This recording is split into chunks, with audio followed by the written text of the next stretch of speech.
Donc Sun, tu te réveilles à l'entrée de la chambre, là où tu as souhaité dormir, sur des canapés très confortables. Tu n'as pas mal au dos. Ah, je pourrais refaire ça. Très Et bien. tu constates que les canapés, que les coussins du canapé sont avec des plumes. Et pas de la mousse. Bah, Ça doit je coûter vais, cher.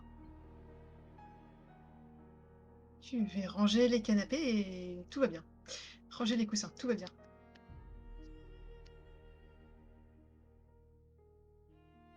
Et il doit y avoir une pochette de sang. Je vais m'en prendre une. La tienne? Ouais, il m'en reste une. Je vais Ah, la je crois que je vider. l'avais vu la nuit d'avant. J'ai bu pour deux poches de sang. Mhm. La nuit d'avant, j'ai perdu un de sang, mais les petits fours m'avaient blindé à bloc, donc j'ai juste Ça, perdu un. Donc là, j'ai tu perdu deux. peux Là, je si vais tu remonter veux. de un. Voilà, Ou je peut-être ce vois. serait bien d'apprendre à chasser. C'est à peu près chassé, Mhm. mais si on peut passer par l'hôpital, c'est bien Quand tu aussi. penses je sais à peu près chasser, tu entends une voix caverneuse dire sûr. Ouais, toi, ta gueule. Et tu prends ta poche de sang et tu ne perds pas ton point de sang. Enfin, tu le récupères en tout cas.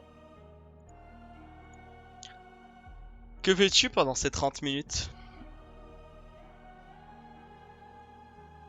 Je vais relire mes notes, me préparer. Tu sais que Me Malcolm... préparer en tant que Malcolm. Voilà, ce que tu sais que Malcolm doit être impeccable. Donc, aujourd'hui, je suis Malcolm. Exact. Tu relis ce papier qui a été fait, fait en totalement réaliste et tu as des faits d'honneur comme tu as empêché certains criminels de effectuer plus d'actions, empêcher des braquages de banques, plein de trucs comme ça. Pour un Ah, apprenti, mais c'est plutôt remarquable. je suis balèze. De quoi? Je suis balèze. Hey. J'ai compris, tu baises. Non, je baisse pas, mais je me dis que je suis balèze. Il va falloir que j'assure que j'ai l'attitude confiante qui va avec. Donc en te préparant et tout, les 30 minutes passent, Thaddeus, tu te réveilles. Eh bah, ma petite routine habituelle, je vais me changer, je vais m'habiller propre du coup, pour aller me présenter à cette reconstitution. Alors, on va vous mettre l'autre map alors. Ouais. Alors, c'est celle-là.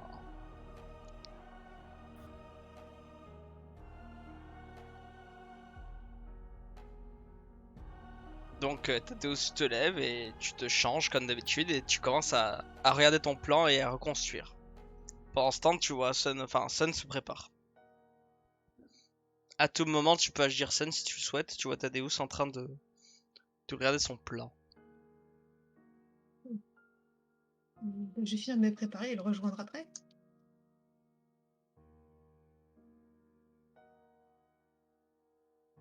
Très bien. Et regarder la carte silencieusement, puis le regarder Thaddeus, puis regarder la carte et regarder Thaddeus. En tailleur.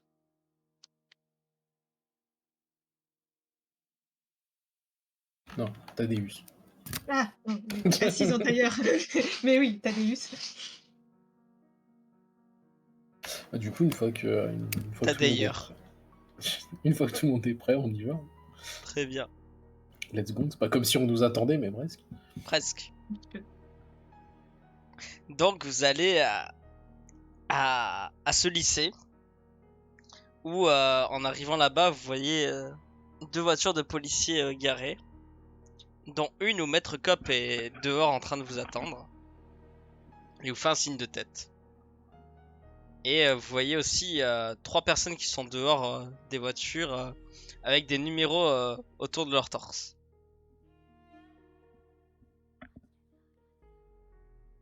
Génial. Ils sont pas morts, hein. C'est des gens avec un... Ouais, hein. Ouais. C'est pas glauque en fait. Et il vous dit ah voilà, Maître, comment va-t-elle? détective. Ça va. Nous sommes prêts. Dès que vous le souhaitez, nous pouvons commencer. Évidemment, Dame Pearl est avec nous. Tant mieux. Et il va tapoter la voiture. Deux personnes sortent. Un chiffre 4 et 5. Est-ce que j'ai oublié quelqu'un? Ouais, je crois qu'il y a un chiffre 6. 1, 2, 3, 4, 5, 6. Oui. Ok. Et un chiffre 6. Ah non, il y a 5 chiffres. C'est bien ce que je disais. Donc il y a Inès. Le chiffre 2, c'est ce qui représente Jérémia. Le maître va te dire. Le chiffre 3, Samir. Le chiffre 4, Amaya. Et le chiffre 5, Stéphane. Et le prof, c'est le chiffre 6. Enfin, du coup, oui, c'est ça. Donc, oui, 6. Je me perds. Et du coup, le maître dit, bon, Inès, je te laisse nous dire ce que nous faisons. Elle dit, on est arrivé par ici. Donc, elle vous montre l'entrée du lycée. On arrive en voiture avec Stéphane. C'est lui qui conduisait. On a pris ces deux sacs. Il va poser une question. Il va poser une question, c'est... Et il va dire... Est-ce que tu savais ce qui était dans les sacs? Il va dire... Elle va dire non, je savais pas ce que c'était. Et pour toi, c'était des vêtements, c'est ça? Oui, c'est ça. Autre question. Tu dis être arrivé en voiture avec Stéphane. Il est passé te chercher chez tes parents? Oui. D'accord. Donc les sacs étaient déjà dans la voiture avant que tu montes dans la voiture? Ils étaient à l'arrière, j'ai pas fait attention. Mais sûrement. Vu qu'on s'est pas arrêté autre part, je pense. Continue. Ensuite, on est rentré comme pour les heures de cours. Stéphane était devant. Donc le chiffre de Stéphane passe devant. Il était comment ce jour-là, Stéphane? Nerveux? Comme d'habitude, il avait l'air sous stupéfiant.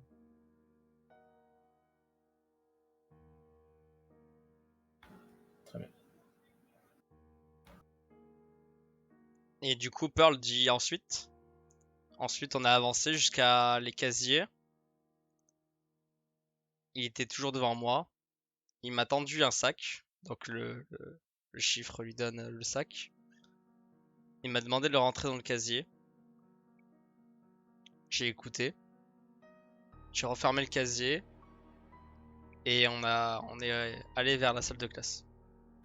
Tu te sentais comment envers lui à ce moment-là? Envers lui, pas grand chose. Je sais qu'il fallait absolument que je mette un terme à cette relation, mais il y avait que moi qui pouvais le sauver. D'accord. Continue. Donc on est rentré. Le professeur était au devant de son bureau assis. Il m'a demandé de rentrer et de fermer la porte.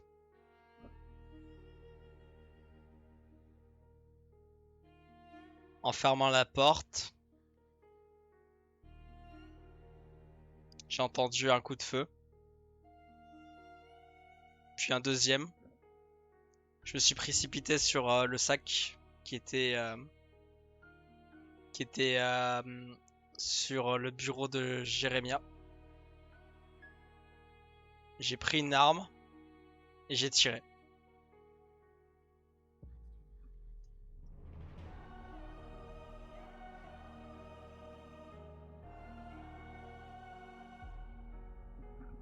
Et tu as tiré.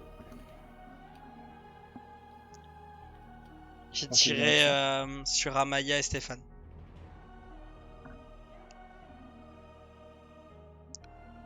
Pearl va dire et Samir qu'en est-il? Il était mort au milieu de la pièce. Elle va noter. Et tu as visé intentionnellement Amaya et Stéphane? Inès semble réfléchir.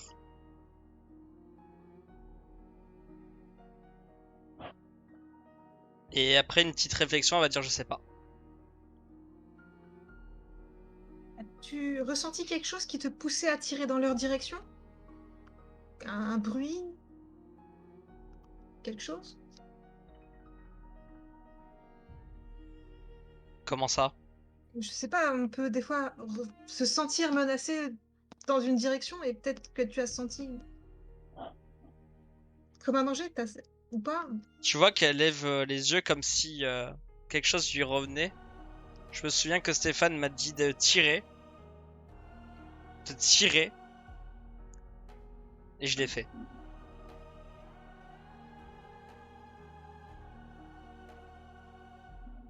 À ce moment-là, est-ce que Stéphane avait une arme dans ta direction? Pas pointé sur moi.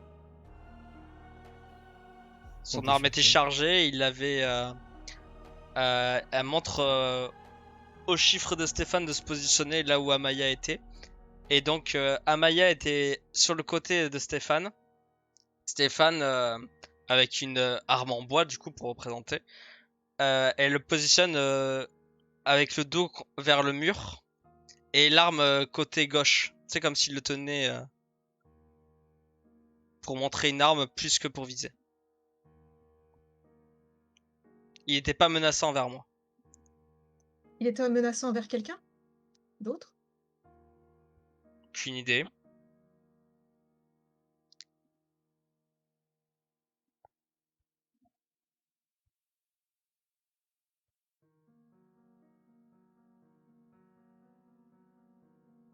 Pearl va dire... et donc, tu as tiré. Volontairement. Inès va réfléchir aux mots qu'elle va employer. Le maître va dire... le maître avocat va dire... elle était clairement dans une phase de détresse. Et tirer en autodéfense, c'est sûrement la meilleure solution qu'elle aurait pu avoir. Inès va regarder le maître avec un peu des remerciements dans ses yeux. Ça justifie pas qu'elle a tiré sur Amaya. Elle a tiré dans cette direction, elle n'a pas visé la personne précisément. Oui, le tir était très imprécis. Le maître, ce qu'elle allait dire, il fait ça ne donne aucune intention volontaire de tirer sur Amaya. Mais elle a bien dit avoir tiré dessus. Je vais regarder par la fenêtre derrière Stéphane et Amaya le bureau. Il y a quelque chose dans cette direction ou pas de l'immeuble? À part du sang, non. De l'autre côté, enfin, je veux dire, est-ce qu'il y aurait pu y avoir quelque chose de l'autre côté de la fenêtre? Est-ce qu'il y a un rebord ou quelque chose? Tu peux regarder et non, ça donne sur la ville. Ok.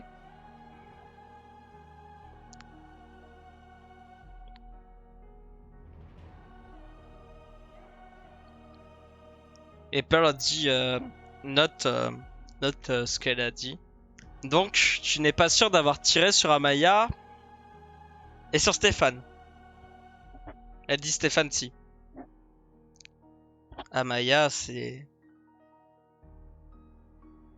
Tu as dit que Stéphane t'a demandé de tirer. Mhm. Est-ce que tu savais sur qui il voulait que tu tires? Ou sur quoi? Je pense qu'il a plus dit ça parce que j'avais pris une arme.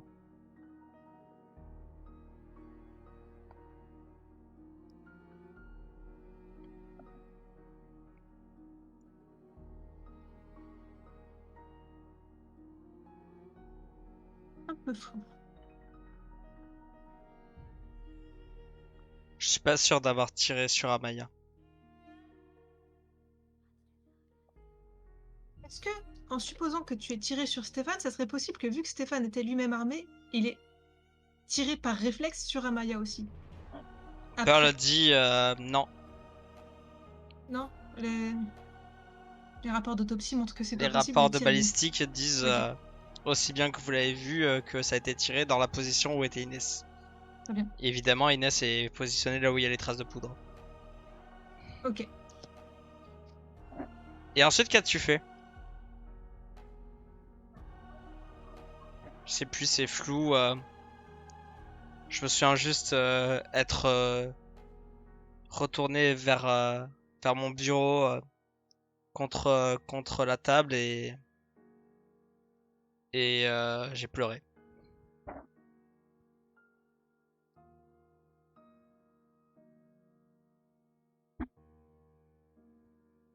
C'est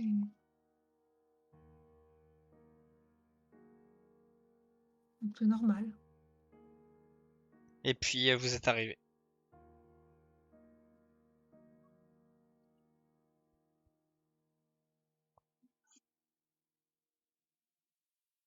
Le maître va vous regarder tous et dire si vous avez des questions. Ah, si. Un fait très important que le maître va s'empresser de noter. Quand Inès va redire que Samir était dans cette position, enfin que Samir était dans la position où il était mort, comment on peut dire ça? La personne qui représente Samir dit je ne peux pas voir Inès. Donc là où était Samir, En gros, Samir était couché au sol. Pour Inès, il était mort. Ouais. Et il a la tête tournée vers Amaya et Stéphane. Et il dit à ce moment-là qu'il ne peut pas voir Inès. D'accord. C'est effectivement important.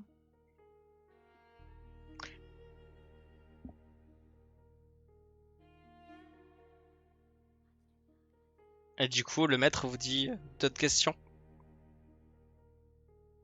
J'y réfléchis. Moi, j'ai s'il faut. Pearl dit moi aussi.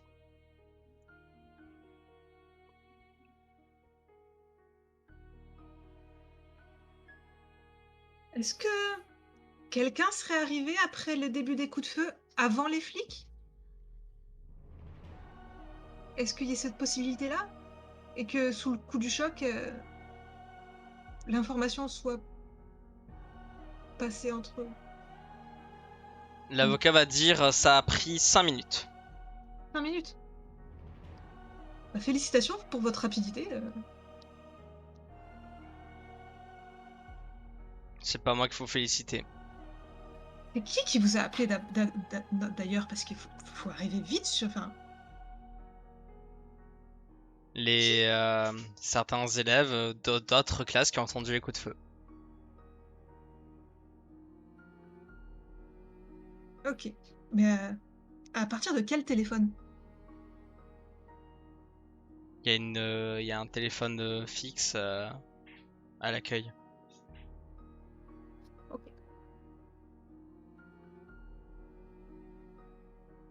Où voulez-vous en venir? Euh, Je réfléchis entre le temps où l'information aurait été donnée à la police et le temps de trajet pour vérifier sa cohérence. Si l'information n'a pas été envoyée trop tôt, ce qui aurait fait que vous seriez. Enfin, avant que ça arrive, ce qui aurait fait que vous seriez arrivé très tôt, après les faits. Alors, Quasiment en flagrant délit. comme dit, on n'est pas dans les années 2020, on est en années 70, du coup les policiers vont plus vite que maintenant. Ça dépend des cas, mais après, des fois, ils sont occupés à d'autres choses. Enfin, bref, ça. Ok, Surtout qu'à l'époque, ils devaient en avoir plus quelque chose à faire que maintenant. pas faux. 5 minutes, c'est des flics vraiment rapides. C'est, Mais ça pour, dépend de où se trouve le commissariat aussi par rapport au lycée. pour avoir vécu en face de quelqu'un qui battait sa femme régulièrement, j'ai eu beau appeler les flics, hein, ils venaient pas avant 3/4 d'heure, 1 heure. Hein. Et on est à 5 minutes du commissariat.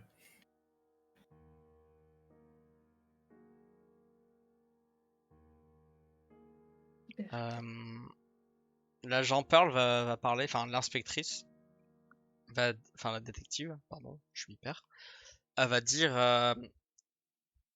désolé de dire ça aussi méchamment, mais tout dépend de l'urgence de l'appel. Oui, normal.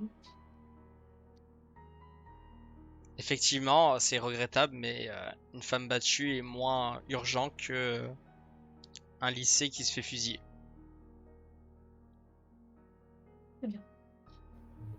Et elle regarde avec un œil compatissant Inès parce que quand même elle dit ça devant elle. Et elle va chiquer du tabac. Mais du coup, que va valoir les témoignages de... Enfin...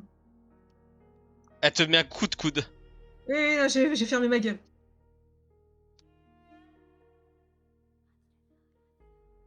Et Inès te regarde, elle fait...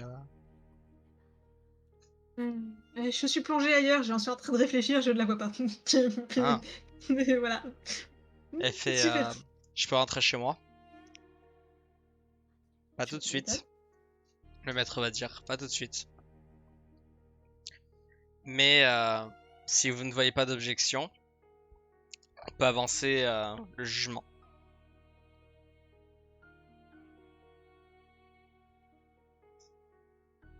Elle vous regarde, et le maître vous regarde pour savoir si vous approuvez ou pas.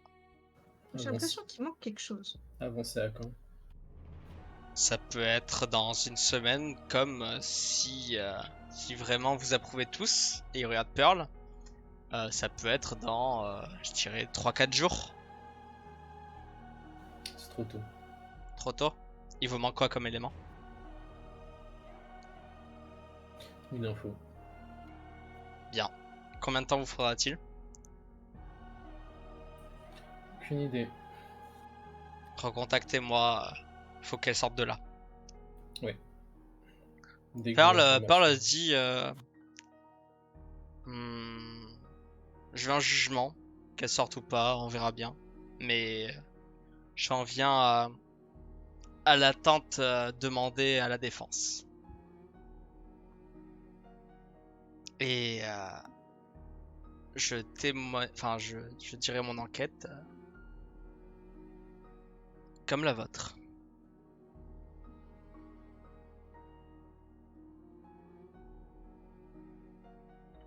Du coup, moi, je vais me tourner vers Inès. Je vais lui mettre une main sur l'épaule en la regardant dans les yeux. Merci d'avoir fait tout ça. Je sais que c'est pas simple, mais t'as été très courageux. Si ça peut vous aider. Ça peut t'aider. Je vois pas en quoi j'ai tiré. Ça change rien sur ça. Il y a certaines circonstances qui peuvent changer énormément de choses. T'en fais pas. Vous savez aussi bien que moi que la procureure n'y croit pas. Ça, c'est autre chose. Effectivement, la procureure qui n'est pas là avait l'air d'être complètement contre Inès et la voyait comme une coupable directement. Est-ce qu'il faudrait qu'on enquête sur la procureure? Tu dis ça devant tout le monde? Non, non, non, je garde ça pour moi pour l'instant. Ok. Pour en parler avec Tad après, plus tard. Maître, je vous laisse la raccompagner. J'ai un rendez-vous qui m'attend. Très bien. Je vous rappelle dès que j'ai du nouveau. Très bien. Il met une main réconfortante à Inès, c'est un peu comme un papa protecteur. Et tu l'entendras dire à basse voix, mais ça c'est grâce à ta perception, ça va aller, tu vas sortir de là. Et t'entendras un merci d'Inès qui posera sa tête complètement déboussolée.